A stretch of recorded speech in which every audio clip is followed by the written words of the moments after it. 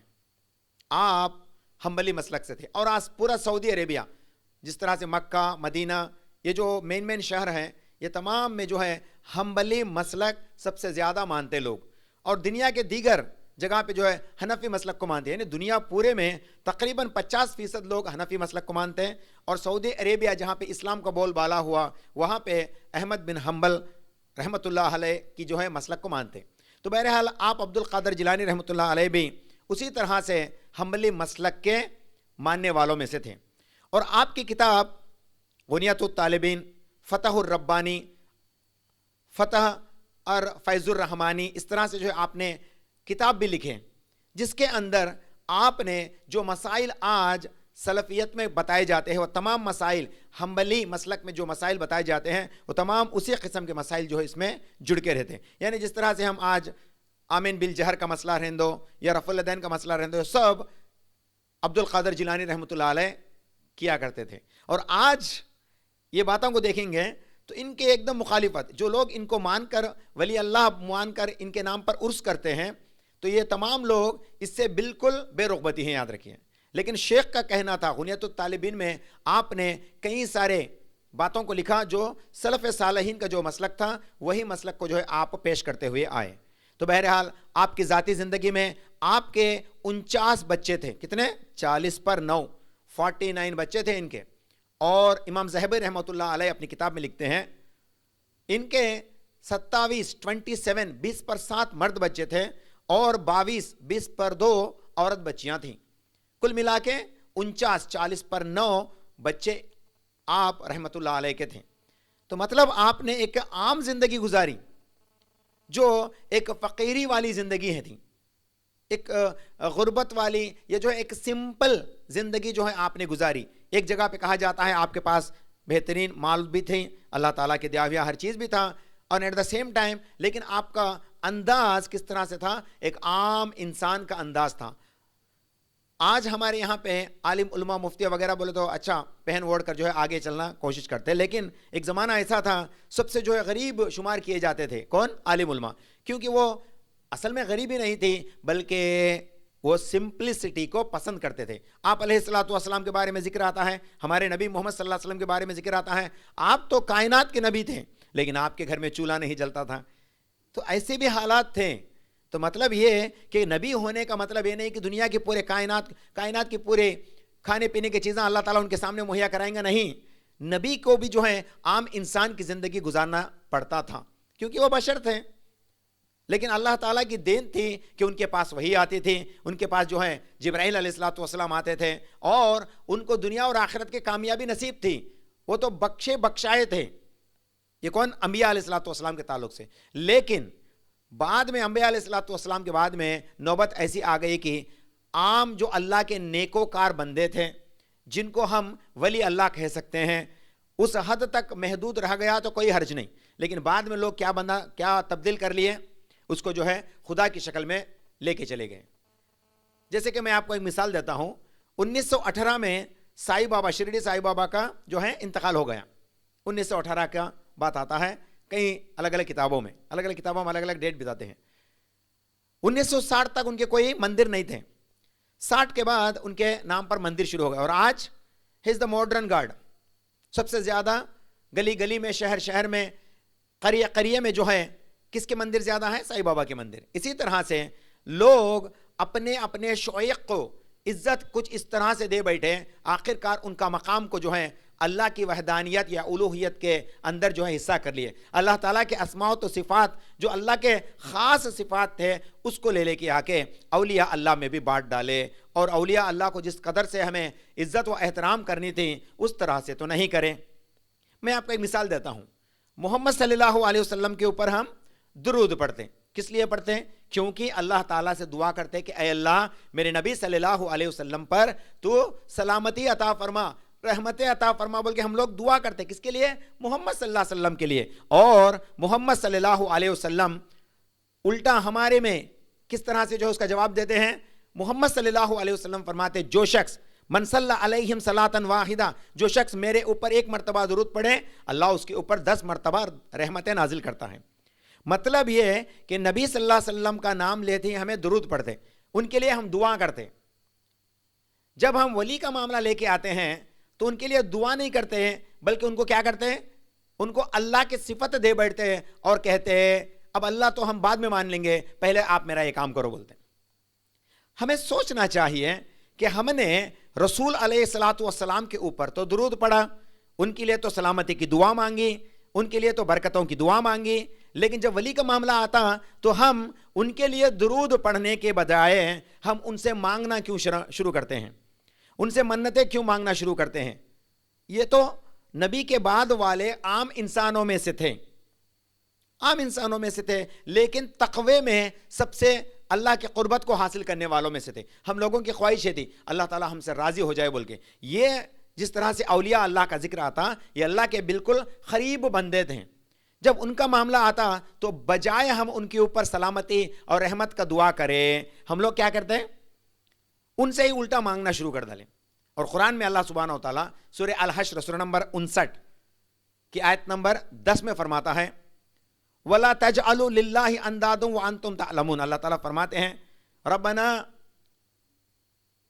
اے میرے پروردگار تو ہمارے اوپر رحمت فرما, ہماری مغفرت فرما, اور ہم سے پہلے جو لوگ انتقال کر گئے ان کے اوپر بھی رحمت فرما اور ان کی مغفرت فرما, اور ان کے تعلق سے جو بھی کینہ ہمارے دل میں ہے وَلَا تَجْعَلْ لِلْقُلُوبِنَا غِلًّا لِلَّذِينَ آمَنُوا إِنَّكَ أَنْتَ الرَّؤُوفُ الرَّحِيمُ فرماتے ہیں ان کے لیے ہمارے دلوں میں کوئی کینہ ہے تو اے اللہ اس کینے کو دور کر دیں اور ان کو بھی معاف کر دے بول کے ہم دعا کرنے کے لیے اللہ تعالیٰ عادت دلاتے ہیں. تم اپنے لیے بھی دعا کرو اور تم سے پہلے جو لوگ اس دین الاسلام کے اندر مر مٹ گئے ان کے لیے بھی دعا کرو بول کے اللہ سبحانہ و تعالیٰ فرماتے ہیں. مطلب یہ ہوا کہ ہم سے پہلے انتقال کر گئے سو تمام لوگوں کے اوپر ہمیں دعائیں رحمت کرنا چاہیے, ان کے لیے دعائیں کرنا چاہیے, لیکن الٹا ہم لوگ کیا کرتے ہیں, ان سے ہی ڈائریکٹ دعائیں کرتے ہیں کہ آپ ہماری سنو, آپ جو ہیں ہماری پوری کرو, آپ ہماری منتوں کو جو اس طرح سے ادا کرو بول کے ہم ان سے مانگنے ہیں. تو یہ دین کے اندر بگاڑ ہے, یاد رکھیے گا. مولانا عبد القادر جیلانی رحمۃ اللہ علیہ کے تعلق سے جو ہیں ٹپ تیلگو اسلامک پبلیکیشنز کے تعلق سے ایک کتاب جس کے اندر لکھا گیا ہے, مولانا عبد القادر جیلانی رحمۃ اللہ علیہ کو شیطان بھی آ کے جو ہے بھٹکانے کی کوشش کرتا تھا, کہتا تھا کہ اے عبد القادر میں تیرے سے راضی ہو گیا, میں تیرا خدا ہوں, میں تیرے سے راضی ہو گیا بول کے آسمان سے ایک آواز دیتا ہے شیطان. تو عبد القادر رحمۃ اللہ علیہ فرماتے ہیں جا شیطان تیرا منہ کالا ہو بولتے ہیں. مطلب یہ سننے کے بعد آپ اور میں کیا سمجھتے ہیں, یہ ابھی کیا ہے, اللہ مجھے قبول کر دیا, ابھی کیا ہے, میں جتنا سب سے بڑا بول کے ہمیں سمجھ لیتے. لیکن عبد القادر جیلانی رحمۃ اللہ علیہ دین کے شیخ تھے, اسلام کے شیخ تھے, اسلام کے مفتی اکرام تھے. تو انہوں نے یہ جو کہ رسول صلی اللہ علیہ وسلم کے بعد اب وہی کسی پہ نہیں آتی ہے جاننے والے تھے, وہ دیکھتے ہیں کیا کرے, شیطان تیرا منہ کالا ہو جاؤ بول کے اسے گالی دے کر جو ہے اس کو اپنے آگے سے دور کر دیے. یہ تھے شیخ. تو آج اگرچہ کسی کے ساتھ ہو جاتا تو کیا بولتے, آج کیا لوگ کیا بولتے ہیں, رات میں میرے پاس یہ آتا ہے, جمعرات کو انا کو جاتا, ہفتے کو انا کو جاتا ہے, میں تمہارے معاملے پورے جانتا ہوں بول کے آج لوگوں کو جو ہے بھٹکانے گمراہ کرنے کی کوشش کرتے ہیں عام لوگ. یہ تو اولیاء اللہ کی کرامت ہے. دیکھیے اولیاء اللہ جب ہوتے ہیں, وہ جب ان کے سامنے کرامتیں پیش آتے ہیں, وہ کسی کی پرچار نہیں کرتے, سوشل میڈیا میں ڈال کے پرچار نہیں کرتے, وہ تو اللہ سے ان کا ناطہ جڑتا ہے. تو بہرحال وہ ہمیشہ اسی کی دعوت دیا کرتے تھے کہ آپ اللہ کے نیکوکار بندے بنو, وحدانیت کو آپ اپناؤ, جو طریقہ رسول اللہ صلی اللہ علیہ وسلم کا تھا اور جو طریقہ صحابہ کرام کا تھا بس اسی طریقے پہ آپ اپنی زندگی گزارو. یہ نصیحتیں مولانا عبد القادر جیلانی رحمۃ اللہ علیہ کیا کرتے ہیں. اور آج جو 11ویں کا جو معاملہ آتا ہے یہ کس لیے کرتے ہیں؟ آپ عبد القادر جیلانی رحمۃ اللہ علیہ سن 471 ہجری کو 471 ہجری میں پیدا ہوئی ہیں اور 561 ہجری یعنی 90 سال کی عمر میں 561 ہجری میں آپ انتقال کر گئے. اور جو انتقال کرنے والا جو دن تھا ربیع الثانی مہینے کا 11واں تاریخ تھا. اسی لیے اس تاریخ کو آج کیا بولتے ہیں؟ عرس کس کو بولتے ہیں؟ The death anniversary of great ولی. عرس بولتے یعنی اولیاء اللہ کے ڈیتھ اینیورسری بولتے ہیں نا, ہمیں تیلگو میں بولتے دنم سمتسریکم. تو یہ ڈیتھ اینیورسری وہ ان کا برسی, اس کو جو ہے لوگ منایا کرتے تھے اور آج بھی یہی سلسلہ جاری ہوتا ہے. مولانا عبد القادر جیلانی رحمۃ اللہ علیہ کے چلے جانے کے بعد, دنیا سے چلے جانے کے کئی سالوں تک یہ سلسلہ نہیں تھا, کئی 100 سالوں تک جو یہ سلسلہ دکھا نہیں. لیکن اس کے بعد جب صوفیائی معاملہ شروع ہو گیا, ہندوستان میں جو ہے دلی سلطان آئے, افغان سے جو ہے مغلس آئے, یہ سب کیا کریں؟ اولیاء اللہ کے دربار پہ جانا اور وہاں پہ چڑھاوا چڑھانا وغیرہ وغیرہ یہ اعمال کر گزرنا شروع کریں. اور آخر کار یہ کہاں تک آ گیا سلسلہ؟ آج عام مسلمان کو بھی اولیاء اللہ بنا کے ان کو جو ہے پیش کیا جاتا اور ان سے منتیں مانگا جاتا, منتیں کیا جاتا. اور تھوڑا آگے آ کے آج کیا کرنے لگے؟ ان کے نام پر ایک جھنڈا بھی نکالنے لگے. یہ تمام شکل بدلتے بدلتے آتی ہیں. یاد رکھیے اولیاء اللہ کی کتنے قربت حاصل کرنے والے تھے, کتنے نیک وکار بندے تھے.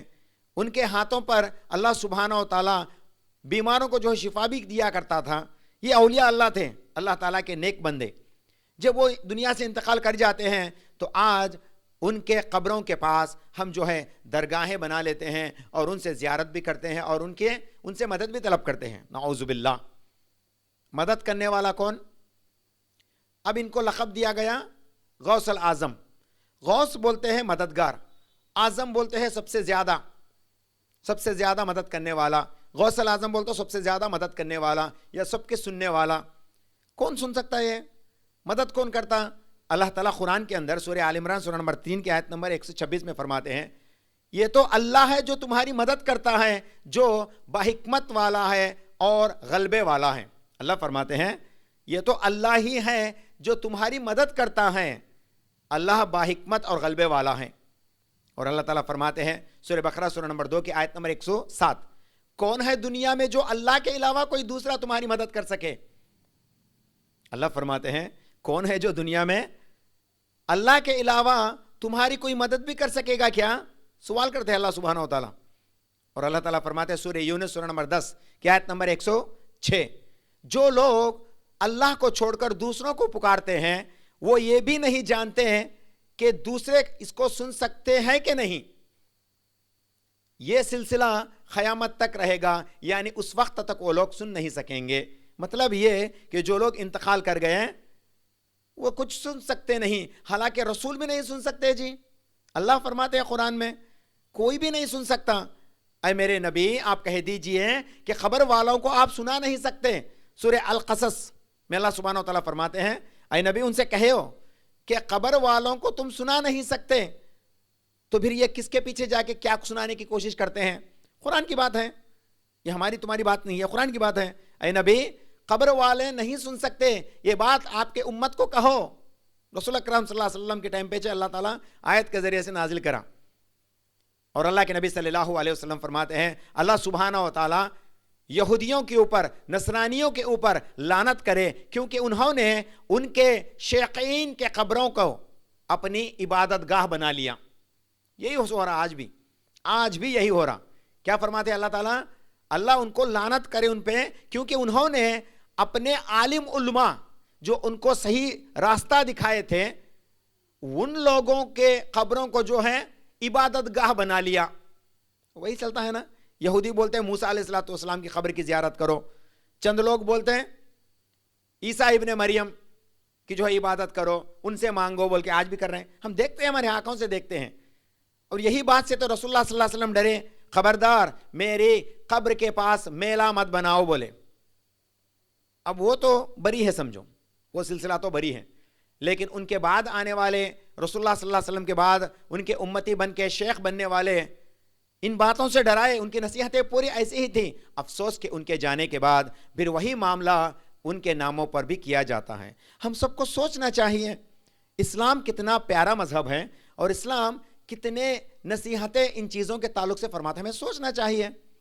اسی لیے غور کریے، علماء اور شیخین کے نام پر ہمیں مدعا نہیں بنانا، ان کے نام پر ہمیں میلہ وغیرہ نہیں کرنا. تو بہرحال یہ 11ویں جو معاملہ آتا ہے یہ عرس ہے، یہ ان کا ڈیتھ اینیورسری ہے. پہلے میں کیسا تھا، اسلامک مہینے کے ہر مہینے کے 11 تاریخ کو عیسال کیا جاتا تھا. عیسال بولتے ہیں جو مر گئے سو لوگ ہیں ان کے لیے دعا کرنا، یہ عیسال کہلاتا ہے اصل میں. تو لوگ یہ عادت ڈالتے ڈالتے آخر کیا کرے، جب مولانا عبد القادر جیلانی رحمۃ اللہ علیہ کے انتقال ہوا تو ربیع الثانی مہینہ، یعنی یہ جو مہینہ ابھی چل رہا ہے نا، ربیع الثانی، ربیع الاول ربیع الثانی، اسلام کا چوتھا مہینہ، اس چوتھے مہینے کے 11 تاریخ کو آپ انتقال کر گئے عبد القادر جیلانی رحمۃ اللہ علیہ. تو ان کے نام پر آج عرس کرتے ہیں. اصل مسئلہ ان کے اوپر ایصال کرنا ہے، ان کے لیے دعا کرنا ہے یا ان کے نام پر کھانے کھلانا ہے. یہ آگے آگے آگے کیسا ہو گیا، آخرکار آج ایک جو ہلچل پیدا ہوتا ہے اسی طرح کا ہلچل کے اندر تمام لوگ مبتلا ہو گئے. ہم سب کو اس کے اوپر سوچنا چاہیے. ایسے چیزاں ہمیں مسلمان ہونے کے ناطے منانا جائز نہیں ہے. قرآن کتنا وضاحت کے ساتھ اللہ فرماتے ہیں، رسول اللہ صلی اللہ علیہ وسلم اپنی نصیحتوں میں فرماتے ہیں. پھر بھی افسوس کہ رسول اللہ صلی اللہ علیہ وسلم کے امتی ہونے کے ناطے ہم لوگ ان باتوں کو نہیں سمجھے ابھی تک بھی، اور اگرچہ اس کے خلاف میں کچھ بولے تو لڑائی جھگڑا. آخرکار ہمیں اس کے اوپر غور و فکر کرنا چاہیے. مولانا عبد القادر جیلانی رحمۃ اللہ علیہ کی کتاب غنیۃ الطالبین میں جو لوگ ایسے کام کرتے ہیں ان کو جو ہے تنبیہ کرتے ہیں، ان کو صحیح کرنے کی کوشش جو ہے انہوں نے نصیحت کی. جو لوگ ایسے بدعات سے اپنی زندگی گزارتے ہیں، انہوں نے عبد القادر جیلانی رحمۃ اللہ علیہ ایسے تمام بدعات سے امت مسلمہ کو جو ہے ریفریش کرے. ان کو جو ہے اسی لیے محی الدین کہا گیا، یعنی دین کو صحیح معنی میں لوگوں کو سمجھانے والا. محی الدین اسی لیے لقب پڑا. لیکن افسوس کہ آج امت مسلمہ کے چند لوگ، چند افراد اسی مولانا عبد القادر جیلانی رحمۃ اللہ علیہ کے نام پر ایسے بدحال کام کر بیٹھتے ہیں جو ان کی نصیحتوں کے مخالفت ہے، یاد رکھیں. اور آج تو ایک سلسلہ ہی ہے ان کا. اب اسلام میں اور فرقے آ گئے. مسلک آج تک مسلک تھا تو آج قادریہ آ گئے، چشتیہ آ گئے، وغیرہ وغیرہ جو بھی جو ہیں الگ الگ جماعتیں آ گئے. تو ہم کس کس کو کہیں گے؟ تو ہمارا خاتمہ بالایمان ایک ہی طریقہ تھا. رسول اللہ صلی اللہ علیہ وسلم فرماتے ہیں، سنن ابن ماجہ کی حدیث نمبر 14 اور حدیث نمبر 40 دونوں جگہ اللہ کے نبی صلی اللہ علیہ وسلم فرماتے ہیں، جو چیز میری دین کے علاوہ آخرت کو لے کے آ جائے گی اس کو رد کیا جائے گا. فہو ردو فرماتے ہیں، اگرچہ وہ میرے دین سے، میرے لائے ہوئے شریعت سے نہیں میل کھاتا تو اس کو رد کیا جائے گا بولے. تو آج جو لوگ یہ کام کرتے ہیں ان کو سوچنا چاہیے. آخری بات یہ بتانا چاہوں گا کہ ان کے نام پر آج جو ہے اپنے ہاتھوں سے جو ہے پیڑ کاٹ کے لاتے ہیں، اپنے ہاتھوں سے اس کو سجاتے ہیں. دیکھیے، اپنے ہاتھوں سے اس کو چمچکی وغیرہ لگاتے ہیں، اپنے ہاتھوں سے کپڑا پہناتے ہیں، اپنے ہاتھوں سے لائٹنگ لگاتے ہیں، اپنے ہی ہاتھوں سے عطر وغیرہ بھی لگاتے ہیں، عود وغیرہ بھی ڈالتے ہیں. اور آخرکار جس کو 2 دن تیار کیا گیا، دوسرے دن کے شام میں اس کو ہمیں کیا کرتے ہیں، ہاتھ اٹھا کے اسی کے سامنے دعا مانگتے ہیں. ہمیں سمجھنا چاہیے، ہمیں سمجھنا چاہیے یہ تو ہم نے بنایا تھا نا، اس کے اندر وہ صفات کہاں سے پیدا ہو گئی ہے، ہمیں سمجھنا چاہیے. دیکھیے، اس کے خلاف میں بولنا مقصد نہیں بلکہ باتوں کو سمجھنا مقصد ہے. اسلام میں کتنا اچھا چیز بتایا گیا. کوئی خرچہ کرنے کی ضرورت نہیں، اللہ تمہارے بالکل قریب ہے. اللہ کو پکارو، غوث الاعظم میرا اللہ ہے، اس کو پکارو. لیکن ہم اس کو نہیں پکارتے ہیں. 5 وقت کی نماز مسجد میں ہوتی ہے. اللہ تعالیٰ قرآن میں فرماتا ہے، ان الصلاۃ تنہی عن الفحشاء والمنکر. تمہاری نماز بے شک آپ کی بے حیائی کو، برے کاموں کو دور کرے گی. یہ نماز کے اندر ہے. آؤ نماز کے طرف، حیا علی الصلاۃ بول کے پکارا جاتا ہے. یہاں پہ ندا دینے والا، دعوت دینے والا، دعوت کو لینے والا کوئی نہیں. لیکن غیر اسلامی کاموں کے اندر ہم اتنے زور شوق سے جو ہے حصہ لیتے ہیں. ہمیں سوچنا چاہیے. اور اسی طرح سے جو چیز ہمیں اپنے ہاتھوں سے بناتے ہیں، ہندوازم میں وہی بولتے ہیں نا، ہمیں غیر مسلمان کیا بولتے ہیں؟ ارے ارے تمہارے ہاتھوں سے تمہیں جو ہے چکڑ سے لیگر سے بنا لیتے ہیں. وہ شام کو اٹھا کے اسے سامنے رکھو، بوٹے لگا، ہمیں پوجا کرنا شروع کرتے. کیا لوگ آ رہے تمہیں بول کے ہمیں لوگ بولتے نا. پھر ہم لوگ کیا کرتے ہیں؟ وہی تو کر رہے ہیں نا. جب پیر کا معاملہ آتا تو وہی معاملہ ہے. جب اس کا معاملہ آتا جھنڈے کا تو یہ بھی معاملہ ہے. کیوں نہیں سمجھتے؟ آخر مسلمان بھائیوں، اللہ کی عبادت کرو. اللہ تعالیٰ قرآن کے اندر فرماتے ہیں فَإِلَٰهُكُمْ إِلَٰهٌ وَاحِدٌ، تمہارا خدا واحد اکیلا ہے، اس کو پکارو، وہی سننے والا ہے. تمہیں اگرچہ بچے دینا ہے تو اسی کے حکم سے ہوتا ہے. اللہ فرماتے ہیں تمہیں بچے پیدا ہوتے ہیں تو اللہ کے حکم سے ہوتے ہیں.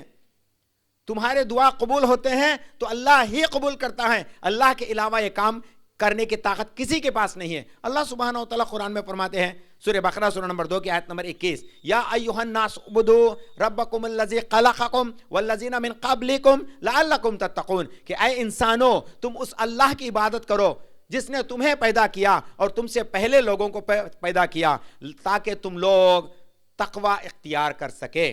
لعلکم تتقون، تم لوگ پرہیزگار بن سکو. اللہ فرماتے ہیں تو ہم سب کو چاہیے اللہ اکیلے کی عبادت کریں. اللہ کے علاوہ محمد بھی نہیں سن سکتے صلی اللہ علیہ وسلم. جب اللہ کے علاوہ محمد صلی اللہ علیہ وسلم میں سننے کی طاقت نہیں ہے تو ان کے بعد آنے والے ابو بکر بھی سن سکتے نہیں، عمر بھی سن سکتے نہیں، عثمان بھی نہیں سنتے، علی بھی نہیں سنتے، حسن اور حسین بھی نہیں سنتے، تو ان کے بعد آنے والے کیسے سن سکیں گے؟ میرے بھائی، اس بات کو خیال کرتے ہوئے اپنے منتوں کو واحد اللہ اکیلے سے کرو. اللہ دینے والا ہے، اللہ ہی منتوں کا حقدار ہے، اللہ ہی عبادتوں کا حقدار ہے. اللہ کے علاوہ ہمارے دعاؤں کو سننے کی طاقت اللہ کی قسم کوئی نہیں رکھتا. اسی لیے آپ اپنے تمام دعاؤں کو اللہ اکیلے سے جو ہے مانگو، اسی کے لیے سجدہ کرو، اسی کے لیے تمام منتیں جو ہے کرو، اسی کے لیے جانور کی قربانی کرو اور اسی کے لیے اپنی زندگی اور موت رکھو. اللہ تعالیٰ قرآن میں فرماتے ہیں ابراہیم نے جس طرح سے کہا قل ان صلاتی و نسقی و محیای و مماتی، کہ کہو کہ تمہاری نماز، تمہاری قربانی، تمہارا جینا، تمہارا مرنا محض اللہ کے لیے ہے، اس کے سوا کوئی معبود برحق نہیں. اس اللہ کے طرف ہم سب کو جڑنا چاہیے. اس اللہ کے طرف ہمیں اپنی جو ہے دین کو پکڑنا چاہیے. اور اللہ تعالیٰ نے جس دین کو ہمارے لیے روشن دین بنایا، اس دین پر ہمیں قائم و دائم رہنا چاہیے. اللہ سے دعا